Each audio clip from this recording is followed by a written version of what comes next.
Atma, Namaste. Saya Ivani Chandra. Halo teman-teman semua, apa kabar? Semoga semuanya selalu sehat dalam lindungan Tuhan. Banyak berkatnya ya. Hari ini aku akan lanjutin episode ketiga tentang tidur.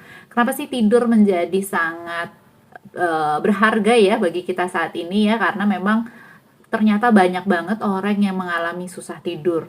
Kalau kalian salah satu orang yang sangat mudah tidur, kalian sekarang perlu sangat-sangat bersyukur teman-teman. Karena ternyata yang aku tahu, banyak banget teman-teman kita yang mengalami susah tidur karena apapun terserah ya. Maksudnya ada yang karena suatu penyakit, ada yang karena banyak pikiran, ada yang karena memang banyaknya pekerjaan sehingga mendapatkan tidur yang berkualitas itu sekarang menjadi sulit banget.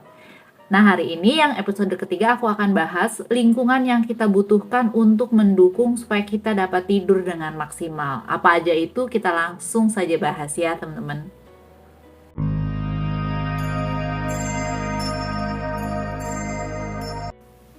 Teman-teman, untuk menjaga agar kita bisa tidur dengan nyenyak, agar kita bisa mendapatkan kualitas tidur yang baik, tentunya harus dipengaruhi dengan lingkungan tidur yang baik. Kita memang harus make it lingkungan yang baik buat tidur kita ya, agar bisa berkualitas. Percuma juga nih kalau misalnya kita bisa tidur, tapi karena lingkungannya buruk ya, pada saat kita tidur akhirnya kita nggak bisa benar-benar tidur. Artinya bangunnya menjadi gelisah karena memang kita tidak tidur dengan nyenyak. Tips yang pertama untuk mendukung supaya lingkungan kita tidur itu dapat maksimal dan baik adalah kita harus menjaga agar ruang tidur kita itu selalu hening atau eh, tidak banyak berisik dengan bunyi-bunyian yang sangat mengganggu. Ada orang-orang yang tidak bisa tidur dengan bunyi-bunyi yang konstan misalnya ya, tetapi ada juga orang yang bisa tidur dengan bunyi yang konstan ya. Misalnya aja ada orang yang lagi mengalami susah tidur akan terganggu sekali ketika mendengar adanya bunyi suara detik jam ya. Tik tik tik tik kayak gitu ya. Itu akan mengalami susah tidur. Sehingga kalau kalian seperti itu, maka bunyi-bunyi itu harus dihilangkan. Jamnya dijauhkanlah dari eh, tempat atau kamarnya kalian ya, atau lingkungan kalian tidur ya, itu harus dihilangkan. Tetapi ada juga orang yang kalau tidur tuh terlalu sunyi banget, itu malah juga nggak bisa tidur. Dengan begitu maka kita ciptakanlah bunyi-bunyi yang konstan. Misalnya ya, adanya suara kipas angin yang sangat apa ya, yang sangat tenang bunyinya ya, sehingga bisa merangsang supaya kita bisa tidur. Tentunya kipas anginnya jangan dihadapkan ke kita ya, jangan dihadapkan ke kita pada saat kita tidur, nanti kalian bisa masuk angin. Tapi itu bisa sebagai pemicu supaya kita bisa tidur ya, suara-suara yang konstan seperti itu. Atau kalian juga bisa cari di YouTube sehingga kalian bisa setel seharian, setel selama kalian tidur gitu ya, bunyi-bunyi yang kayaknya cukup proper untuk kalian. Nah, kalian itu seperti apa, kalian yang bisa mengamati kalian itu nyamannya yang mana sih kayak gitu ya. Tetapi penting untuk kita menjaga supaya tingkat keheningan dalam ruangan tidur itu tetap terjaga, hening ya teman-teman ya. Itu tips yang pertama. Tips yang kedua adalah tingkat kecerahan di dalam ruangan tidur ya teman-teman. Kita sudah pernah tahu ya, pasti kita tahu bahwa tidur yang baik, terutama di malam hari, itu seharusnya dalam keadaan yang gelap gulita. Nanti aku akan bahas di video selanjutnya kenapa sih kita harus tidur dalam keadaan gelap gulita ya, bener-bener dark gitu ya. Karena memang ada hormon-hormon yang dihasilkan di dalam tubuh ketika tingkat kecerahannya ini sangat gelap gulita. Tetapi kalau kita memang misalnya ruangannya ini mudah sekali terkena sinar matahari ya, dan sedangkan kita besok nih butuh untuk bangun misalnya jam 8 pagi karena kita tidur agak lebih larut malam karena suatu pekerjaan atau karena tuntutan pekerjaan seperti itu ya, sehingga besok pagi tuh kalau bisa jangan langsung mendapatkan sinar matahari dari jendela kita. Nah, gunakanlah tirai yang tebal atau hordeng yang tebal yang nggak bisa tembus sinar matahari. Ini sangat membantu. Atau kalian gunakanlah tutup mata ya, penutup mata yang benar-benar nggak bisa tembus sinar matahari atau lampu apapun. Dan kalau memang kalian dalam keadaan tidur juga, itu sebisa mungkin ruangan tidur itu gelap gulita, segelap mungkin.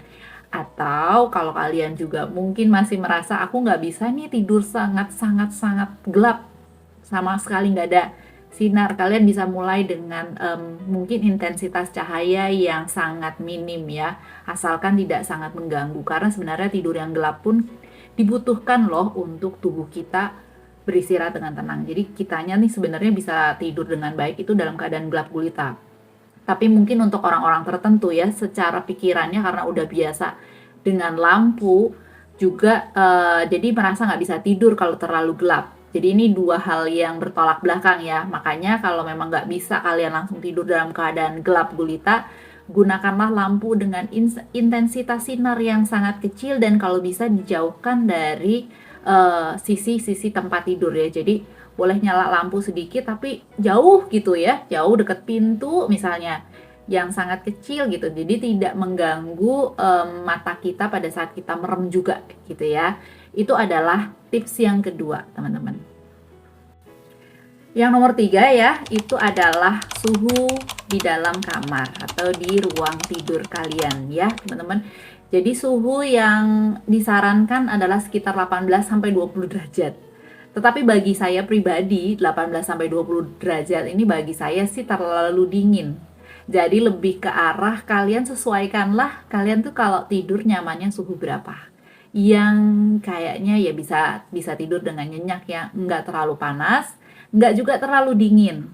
Itu di suhu berapa? Itu kalian atur. Yang pasti jangan sampai ruangan tidur kalian ini terlalu panas atau terlalu dingin sehingga intinya adalah kenyamanan tidur. Ketika sudah nggak nyaman ya gimana bisa tidur dengan baik ya. Jadi suhu sangat-sangat memang perlu diatur supaya kalian bisa tidur dengan nyaman. Itu tips yang ketiga tadi ya. Teman-teman, tips yang keempat adalah tempat tidur. Tempat tidur juga erat kaitannya dengan bantal dan guling ya. Kita sebagai orang Indonesia pasti pakai guling nih. Nah, tempat tidur kita dan bantal-bantal ini juga harus proper dalam menopang kita tidur ya. Tempat tidur yang sangat baik dan berkualitas, tahu saya itu cukup mahal guys. Jadi harganya itu kalau saya cek-cek itu bisa sekitar belasan juta sampai 15 juta untuk yang ukuran 180. Yang ukuran 160 mungkin sekitar 11 jutaan. Kayaknya berasa mahal ya guys, tapi saya itu aja pakai tempat tidur dengan harga 15 juta, itu saya sudah pakai selama 15 tahun. Berarti setahun itu saya sekitar mesti spending 1 juta. Itu setahun ya, 365 hari. Dan tempat tidur ini juga tetap masih belum rusak, masih bisa saya pakai sampai bertahun-tahun atau puluhan tahun ke depan. Jadi saya mau bilang bahwa belilah kasur dan bantal yang sangat proper yang bisa mendukung kalian. Spending di awal mungkin akan lebih kesannya akan lebih tinggi, tetapi percaya deh, saya sudah pakai kasur-kasur tempat tidur yang spring bed murah gitu ya. Itu bangun dalam keadaan badannya justru pegel-pegel. Bagi kalian yang punya masalah dengan tulang, misalnya saya kan tulangnya sedikit skoliosis ya, itu pasti akan mengalami gangguan tidur. Besok paginya akan merasa tetap kok kenapa jadi malah sakit pinggang, ininya malah pegel-pegel setelah tidur. Termasuk bantal ya, jadi bantal kita yang misalnya kita lagi nggak proper juga akan seperti itu. Bantal juga harus cari yang bisa mendukung kita tidur. Nah, di sini karena video ini bersifat pribadi, saya menyarankan tempat tidur yang bisa mendukung itu kasurnya agak keras, terapeutik gitu ya, yang bisa tahan lama banget sampai puluhan tahun. Harga sedikit mahal nggak apa-apa teman-teman, karena untuk kebaikannya kalian sendiri, kalian bisa tidur dengan sangat nyenyak, dengan nyaman.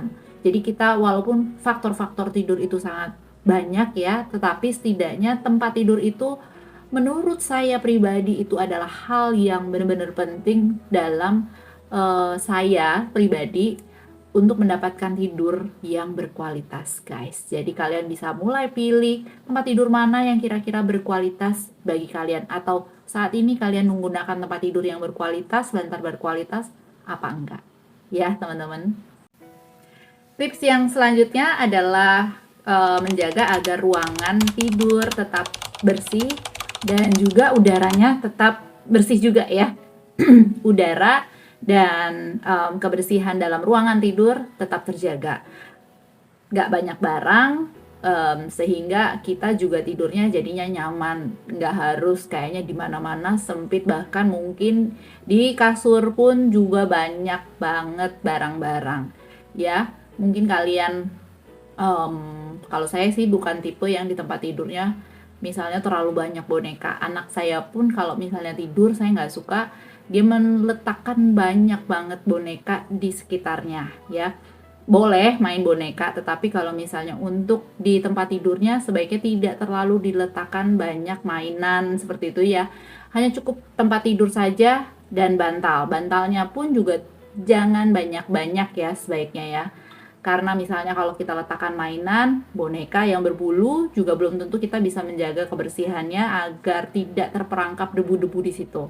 Kalau banyak bantal juga akhirnya mengurangi space untuk kita melakukan kalau kita bergerak pada saat tidur ya, bolak ke kiri dan ke kanannya kita itu akhirnya space-nya nggak nyaman karena terlalu banyak bantal atau bahkan ada banyak mainan di tempat tidur. Ini yang mesti kita jaga agar kita bisa tetap tidur dengan leluasa, dengan nyaman tentunya ya teman-teman. Tips selanjutnya yang nomor 6 adalah hindari elektronik. Jadi kalau kita tidur udah tahu lah ya, banyak juga yang menyarankan agar tidur nggak ada handphone di sekitar kita dan juga nggak ada tablet, ataupun juga sebaiknya kalau misalnya mau ada TV di ruangan tidur ya sah-sah aja sebenarnya, tetapi jangan sampai ketika tidur TV masih dalam keadaan nyala ya teman-teman, karena memang sinar dari TV juga sebenarnya juga nggak bagus gitu. Jadi kalau bisa kita menjaga ketika kita sudah akan tidur, semua gadget atau TV ya itu sudah dalam keadaan mati tentunya, atau dijauhkan dari tempat tidur ya, handphone segala, karena lebih baik kita tidur itu dalam keadaan memang ingin tidur. Jadi naik ke tempat tidur, aku pingin tidur gitu ya. Jangan misalnya aku pengen tidur yang tertidur, beda ya teman-teman ya, sudah merencanakan ini akan tertidur punya nih gitu ya. Nah sebaiknya kalau dalam keadaan tertidur itu kan biasanya kita tidurnya malah nggak proper ya, sambil masih nonton, kadang-kadang kepala masih tegak ya, itu dalam kita langsung tertidur. Nah ini yang kadang-kadang membuat posisi tidur pun jadi nggak baik, dan akhirnya malahan tubuh juga terpapar sama sinar biru dari gadget-gadget yang ada gitu. Nah ini yang sering akhirnya pada saat bangun pagi badan menjadi tidak nyaman, tidak sehat seperti itu ya. Jadi kalau mau tidur ya memang kita mau tidur, jangan ada apa-apa lagi. Kecuali kalau misalnya kita naik tempat tidur, oh aku mau nonton dulu nih, tapi dalam keadaan yang memang masih siap untuk nonton, matanya belum terlalu ngantuk gitu ya. Jadi oke, aku mau nonton, nyalain dulu sebentar, terus saatnya oh ini kayaknya sudah saatnya tidur gitu ya guys ya. Semoga kalian bisa nangkep nih maksudku nih ya. Kalau saya sih soalnya gitu, jadi kamar tetap ada TV-nya karena memang ruangan ternyaman untuk nonton TV kalau saya pribadi adalah di kamar. Tapi saya jarang banget tertidur karena nonton TV, itu jarang banget. Jadi kayaknya ini matanya udah nggak bisa kompromi, kalau ngabisin film satu juga kayaknya nggak bisa. Ya udah, mendingan bener-bener nggak milih untuk nonton seperti itu ya teman-teman. Kecuali kalau oh aku memang mau nonton, ya udah duduknya pun tegak, nggak dalam keadaan tidur ya. Mungkin seperti itu tips dari saya. Selanjutnya yang nomor 7 adalah menjaga tidur agar selalu konsisten waktunya. Jadi ini yang agak susah ya bagi saya pun, saya suka merasa susah ya, tapi setidaknya aku punya punya kebiasaan, pokoknya kalau pulang kerja malam langsung mandi, cuci muka gitu ya, beres-beres itu, terus naik tempat tidur, entah jam berapapun. Itu kan salah satu kekonsistenan ya, walaupun kadang mungkin jamnya nggak bisa kita atur.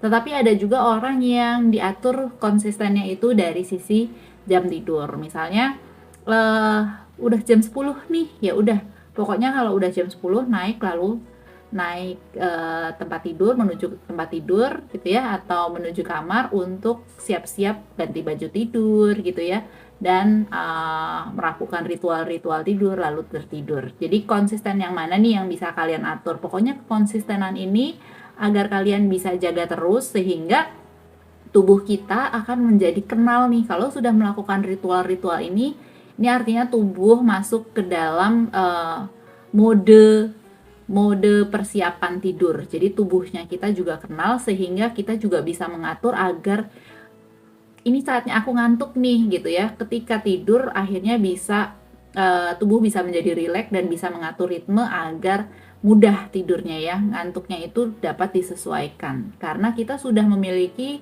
jam yang lebih konsisten, ritual-ritual tidur yang lebih konsisten. Mungkin itu adalah tips yang terakhir atau yang nomor 7 ya, teman-teman. Teman-teman, tadi adalah 7 tips untuk menjaga agar lingkungan tidur dapat terjaga sehingga kita dapat tidur dengan nyaman dan enak ya teman-teman ya.